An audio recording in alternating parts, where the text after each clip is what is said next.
So basically, my first question was, why did you decide to develop cytosponge? What's the sort of... What's the backstory? So I'm a gastroenterologist.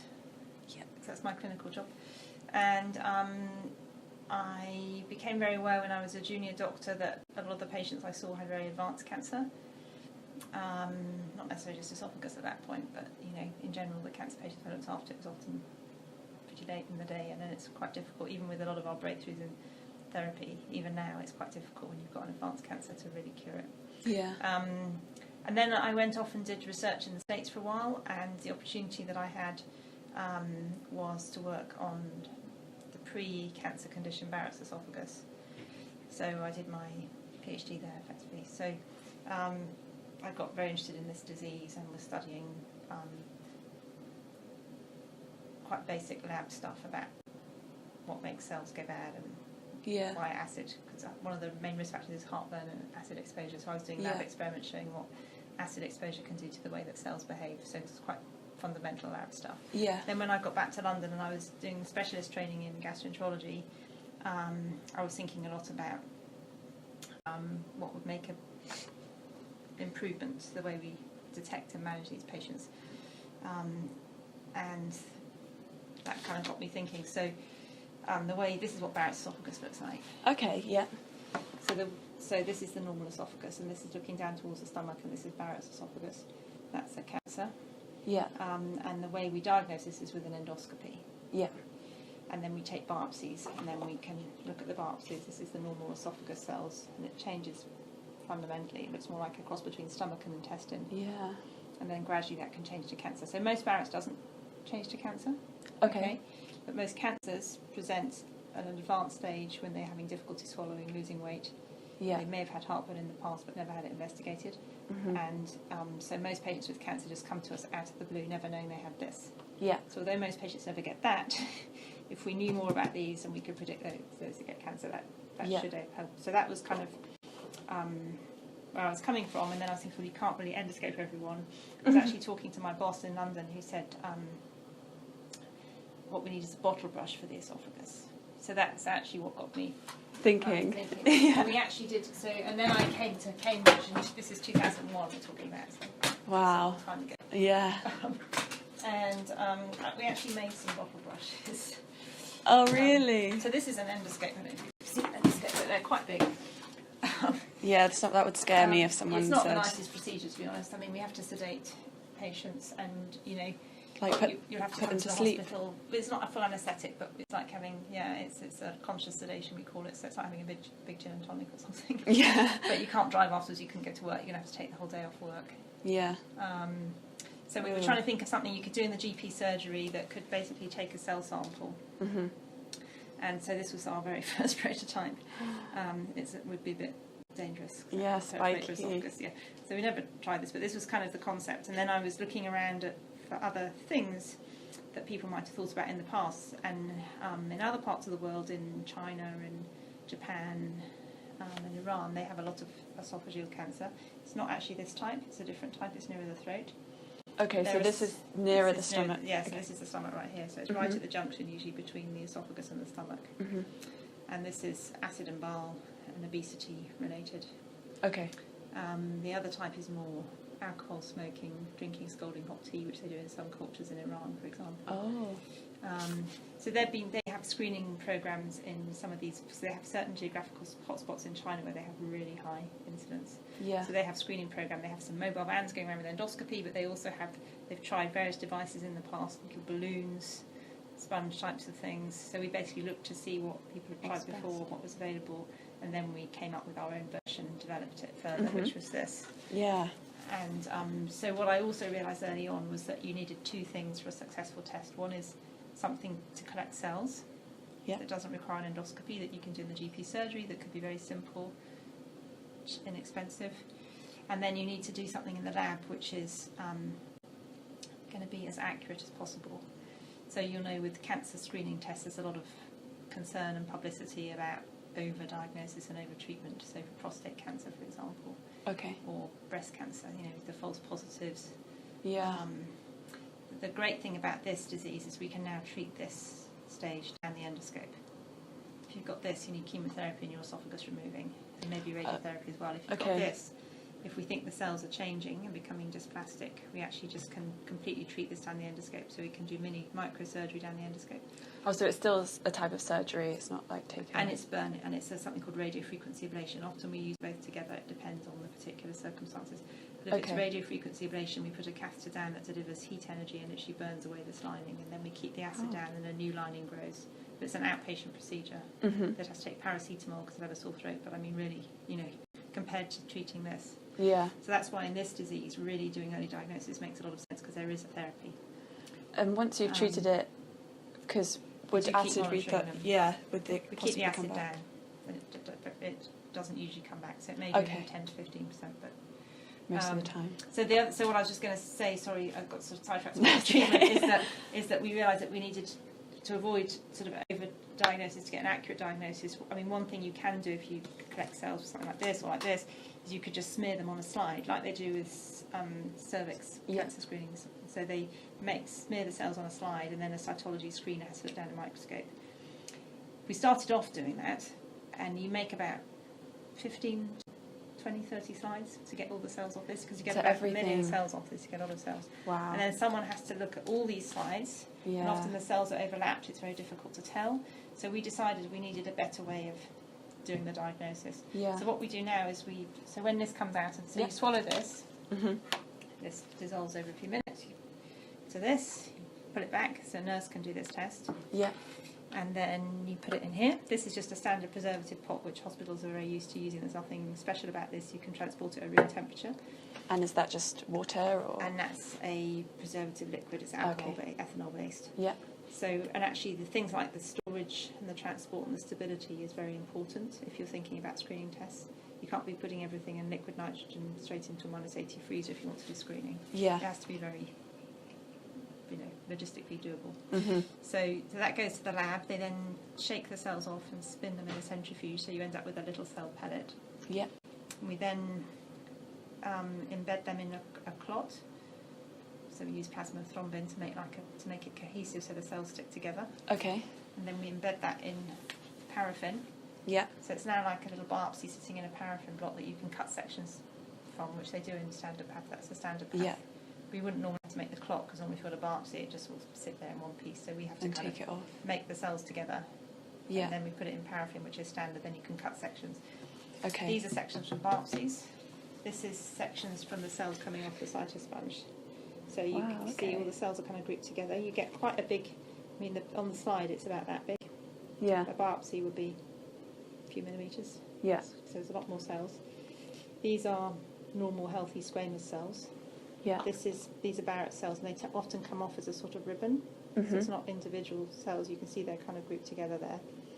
So as I say, you could just try and hunt for these, but actually if you have a biomarker, a antibody test that stains them brown, then it's much easier to spot these. And actually now we're using artificial intelligence so that you can just detect these automatically. Yeah. So you might not need a pathologist all the time. That's still so research. So the computer will just moving pick it up. Wow. So this is we discovered we looked for which proteins would be a good target for the biomarker. So that was all part of the research. And this protein is called TREFL factor 3. Yeah. And we, with the help of a company, we made an antibody, which is a very clean antibody. So, you only get staining when it's positive. You don't get lots of background, just brownness. Yeah. So even if you just get one cell like that was positive, we would call that positive. Okay. So it's a binary kind of test. Yeah. And all these simplicity things are kind of important. So that's what we use in our current version of the test in our current trial. Okay. And we're currently doing this huge trial, which is what this patient that's on the Cambridge Independent is in. So it's across the UK. It's a randomised trial. It was going to be one of my questions, because is it right to say this is your 4th trial? Yeah, we did a pilot. Did a pilot, and then we did best 1, best 2, and this is best 3. Yeah, and it's across the whole UK. Yeah. thousands of people? So it will be about 12,000 people, 12,500 people. Most of them don't have the test. We just collect information about how they consult their GP if they've got reflux symptoms, heartburn. Okay, yeah.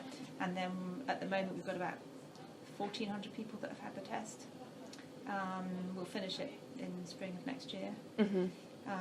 So it's mainly been what we call a cluster randomised design. So it means GP surgeries either do what they ordinarily do or they offer the cytosponge. Okay.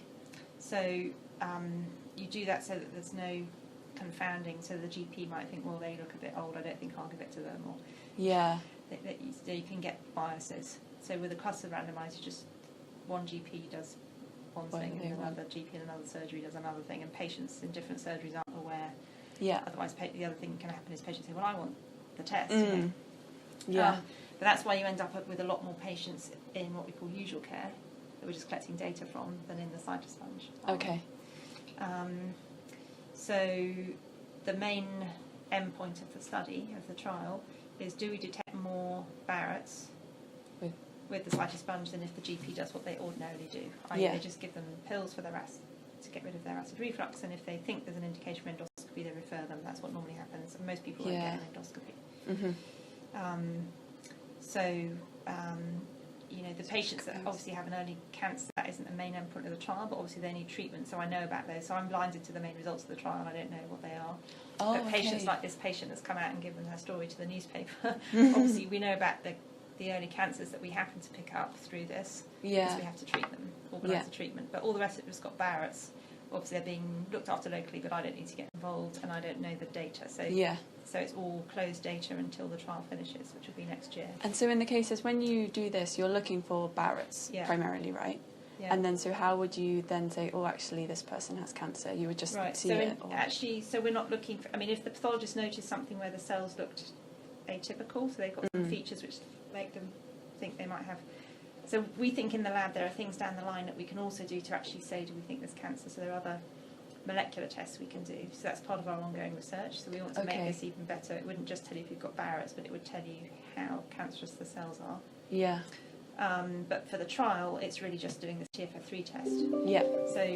So there have been some patients where the pathologists have noticed some atypical cells, and then they get an urgent referral endoscopy. This particular lady who's in the paper, we just found these cells, but then she had an endoscopy which showed Barrett's, what we were looking for, but it also showed an area that looked quite inflamed, that looked quite irregular, and then the biopsy showed it was early cancer and so on. Yeah. Okay. So actually, although we could make this better, just finding this Barrett's is good enough, because then the endoscopy, that then triggers the endoscopy, and then that will tell you. So at the moment, would you want this test? Because I think I read it would be a triage test, so it wouldn't necessarily replace. So that's how we're currently positioning it. Yeah. Yeah. So I think in the future we might be able to do even more. Yeah. But for now, and you have to kind of do this in a stepwise fashion, especially if you really want something to be adopted into the healthcare service. You have to. Yeah. Because we're asking clinicians to do something completely different. Which people don't like. People don't like. You're absolutely right. People don't like. This is. So it's quite interesting because the company that have licensed this are a US company. Okay. And they're the company that have bought the IP and are commercialising the device. So this is their commercial version. Right? This is the version we're currently we do in our trial. It comes in a little pot like this, but that's the version the company are making, and it will come in a nice box like this. You see. Yeah. But interestingly, in the US, of course, there's a big incentive to do endoscopy because they get paid. Oh, really? $600 to do their endoscopy or something. So if we're doing this instead of the endoscopy, that could be very good for the NHS because it'll save money and lots of people wouldn't get referred. But then the NHS is a bit different. Yeah. So it's all about, so the health economics actually it's quite a big is quite a big deal. So one of the main endpoints in our Best 3 trial is the health economics. Yeah. And we've got health economists in London who, collecting all that. That's why we need so many in usual care. Yeah. So. And just out of interest, do you know how much it costs respectively for? So I don't know what the price point is going to be from the company yet. So they're just about to start their commercial launch. Yeah. I think it's going to be around $100. An endoscopy is about £450. Okay. But it's interesting because at the moment, if you think about it in the NHS, we're probably targeting this as a lot of people that wouldn't get an endoscopy. So So then if you find something, you're going to be triggering an endoscopy, which will cost money. Yeah. And doing this test isn't free, so it costs something. But then if you're diagnosing the cancer, you should be able to save a lot of money, because treating an early cancer and the life years saved and all that should give a big saving. But the economics get quite complex then, because there are some upfront costs. No screening service immediately saves you money. It might cost money. But then you have to model and decide whether ultimately it would be beneficial to society. And would save enough money to make it worthwhile. So, when you've got an individual patient in front of you, like this lady, you think, well, of course it's worthwhile. But from an NHS point of view, it's a bit more complicated. So the main endpoint is, as I say, do you diagnose more Barrett's? But then we also look at, how accurate it is, how many false positives we get, how many endoscopies we should do, what the costs are, and what the acceptability is. And the acceptability, we're doing quite a lot of data collection and interviews and things. That's open data, so I'm allowed to know what those scores are. And I can tell you that the current acceptability ratings are amazing. It's like 8.5. And is acceptability? And 9 median something. And it's between 0 and 10, where 0 is horrible and 10 is great. And they mark it on a linear scale, so they just mark on the scale. And acceptability is what they think of the test. The patients. So the patients score. We do it immediately afterwards, and then 7 days later. And but there are lots of things that influence your acceptability. So how nice the nurse is. All these things. But actually, the number of patients that say, so some people find it unpleasant. Having the string there can irritate some people. Pulling it out is a little bit sore, but it's very quick. And then you might have a sore throat. So the most common sort of side effect is a sore throat, which may last a couple of days. I was going to say, have you found any adverse effects of it? And with endoscopy, it's really uncomfortable. And endoscopy is expensive, uncomfortable. Will also give you a sore throat. The sedation. So all of the risks with endoscopy to do with the sedation. Especially if you're elderly, if you've got lung disease and things, you have to be quite careful on the sedation. And if you take biopsies, there's a risk of bleeding or perforation. So I think this couldn't perforate. It could cause bleeding. So there are people with cirrhosis of the liver that have like varicose veins in their lower esophagus. So we've not had any problems with bleeding in this. But potentially that could be a risk. But then after endoscopy, we see bleeding, and you just have to deal with it. It's just something that happens. And how much thought did you have to put into like what it's made of? So it has to be non-toxic, even though it's short-lived in the esophagus. So actually, we had to change at one point what the material we used it for to make sure it really wasn't, if bits came off or something, it couldn't. I was talking to the company that licensed this. They would really love it if it was biodegradable, so that if it did get detached, you could just leave it. But we haven't managed yet to find a suitable material that would be biodegradable in the right time frame. It also has to be sort of abrasive enough, so it's a bit sort of Brillo heavy, but it has to catch stuff. It has to get the cells. And strong enough so that the string doesn't pull through. So that's the thing that most people, the biggest risk that people worry about is detachment. So if it does detach, this just sits in your stomach. We've had one detachment in our trial. The person was absolutely fine. You don't feel anything. It's just the strings come out and it's still inside. And then we just did an endoscopy and pulled it out. Fish it out. Very easy, and they were fine. But from a company point of view, that's what they worry about, and that's what the FDA, the regulators, worry about. Could you leave it? It will probably just pass, but it might get stuck at the ileocecal valve. And it's quite big. It might just sit in your stomach. We would recommend pulling it out, but they would love it, as I said, if it just dissolved in after a certain period or something. I can't at the moment come up with a good way of doing that. So I guess that if you're in a remote location and you couldn't get an endoscopy for a few hours, I think actually it would still be fine. But that is what people worry about. And just going, I know you said you're not allowed to know some of the results from the trials. So, do you know anything about the first results we published from our first 3 trials for the current, just for the current trial? So it's about the accuracy is about 80% sensitive and 92 to 94% specific. So why do we miss 20%? The ones we miss aren't because the antibody isn't good enough. It's usually because this didn't get to the stomach. Oh, okay. So we reported this, including all the ones where we didn't have any stomach cells. So one of the quality control measures we use currently when the pathologist looks at this is to say, are there any stomach cells? Mm-hmm. We can see those. To catch all of these bits here. To make sure that then it's... Because if you haven't got any stomach cells, it could be it only went to here. So it might it's less likely you've got Barrett's, because if it's a, quite a few centimetres of it, then even if it only goes to here, you should pick them up. Mm-hmm. But really, if you don't see the stomach cells, you can't be 100% sure whether it's truly negative or it's just not gone far enough. So in our current trial, there's 3, we actually offer patients a second test if it doesn't go to the stomach. But in our second trial, which gave us the best accuracy data because it was designed to have people with known Barrett's and controls, the sensitivity was, as I say, about 80%, and that's because we included those where it didn't reach the stomach. Yeah. And some of those did have Barrett's. So, and then the longer the Barrett's is, the more sensitivity it is. So if you've got about 3 centimetres, our sensitivity was 87%. Okay. And we know from a lot of literature, epidemiology data, that the longer the Barrett's, the more your cancer risk. Okay. So some of us argue about whether, if you've just got Barrett's, it's literally that little tongue there, do you want to know about that or not? Mm. The risks of transformation are probably very low. Do you want to submit them to regular follow-up endoscopies? So there's a lot of controversy in the field about what you do about little segments of Barrett's. So the sensitivity and specificity data we're getting is better than they're getting with... I mean, it's still not perfect. We still want to make it even better. Yeah. But compared with fecal occult blood testing, prostate-specific antigen testing things, it's very good. Yeah. Okay. And do you have... When you do these things, do you have in mind, we want it to be 98%? Well... obviously the higher the number, the better. But actually, for this kind of test, the specificity is most important. Okay. Because if this isn't that common a disease, so if you start testing it in the population, even if it's quite specific, you throw out quite a lot of false positives. Okay. And then they're going to, potentially have to have an endoscopy. Mm-hmm. So you want your specificity to be in the 90s. Yeah. That makes sense. Yeah. Perfect. I'll just check if I had any other questions.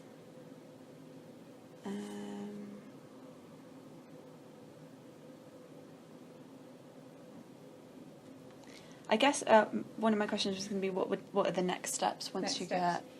Well, so we'll finish this trial next year, then we'll publish it, and changing opinion and practice, you really need the data and good publications for people to take notice of it. So if you get it published somewhere like the New England Journal of Medicine or the Lancet or something, there's no doubt that makes a big difference to people's perception. Mm-hmm. And then this has been licensed to a company who are now all set to start their commercial launch in January. Oh, so they're ready. It looks very ready. So so they, I met with them yesterday. So they're just starting this in January. They're going to just do 300 cases to start with. They call it a limited commercial launch, just to check the safety. Yeah. And then they'll expand it. So they're kind of ready to go. That's mainly in the US.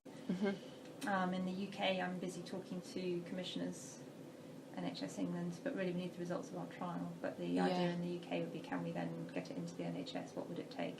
Yeah. And the economics will be important. It's a really big part of it. Yeah, for sure. No, that's great. Thank you so much.